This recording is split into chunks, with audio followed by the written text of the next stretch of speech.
Dear friends, July 3 international plastic bag free డేగా జరుపుకుంటారు. అసలు ప్లాస్టిక్ని 1907లో లియో బేక్లాండ్ అనేటటువంటి వ్యక్తి కనిపెట్టాడు.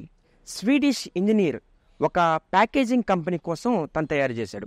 మీకు తెలుసా, ఈ ప్లాస్టిక్ వల్ల 3 రకాల ప్రమాదాలు మనుషులందరికీ ఏర్పడుతున్నాయి.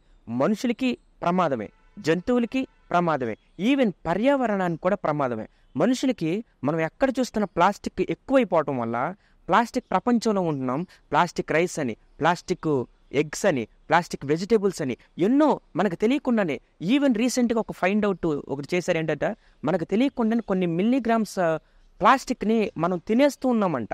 ఈవెన్ యానిమల్స్ని చూడండి, కవర్స్లో డస్ట్బిన్లో చాలా రకాలైనటువంటి ప్లాస్టిక్ని తినేస్తూ ఉన్నాయి. ఈవెన్ ఫిష్లు కూడా గమనించాలి. అలాగే పర్యావరణంలో ఒక కవరు నేలలో కలవడానికి కొన్ని వందల సంవత్సరాలు పడుతూ ఉంది. అయితే ఇటువంటి ప్లాస్టిక్ ప్రపంచంలో ఉన్న మనకి కొన్ని షాకింగ్ నిజాలు కూడా ఉన్నాయి. ప్రపంచంలో ఎక్కువ ప్లాస్టిక్ ఉత్పత్తి చేసే దేశం చైనా.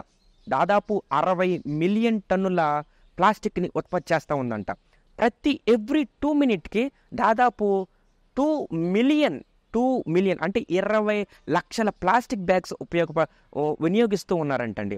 అలాగే ఎవ్రీ మినిట్ అంట దాదాపు 1 ట్రక్కు లోడు ప్లాస్టిక్ని సముద్రంలో డంప్ చేస్తూ ఉన్నారంట. 73% ఆఫ్ గార్బేజ్, బీచ్ల్లో కలెక్ట్ చేస్తున్న గార్బేజ్ అంతా ప్లాస్టిక్కేనంట. ఎంత భయంకరంగా ఉందో చూడండి ప్రపంచం.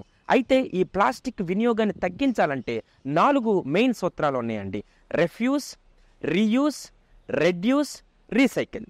ఈ 4 పద్ధతులు మనకెంతో ఉపయోగపడతాయి. కానీ ఒక్క మాట చివరిగా, మోర్ ప్లాస్టిక్ అనొద్దు, నో మోర్ ప్లాస్టిక్ అనడానికి మనవంతుగా ప్రయత్నించేద్దాం. తోటి మానవాళిని, పర్యావరణాన్ని రక్షిద్దాం.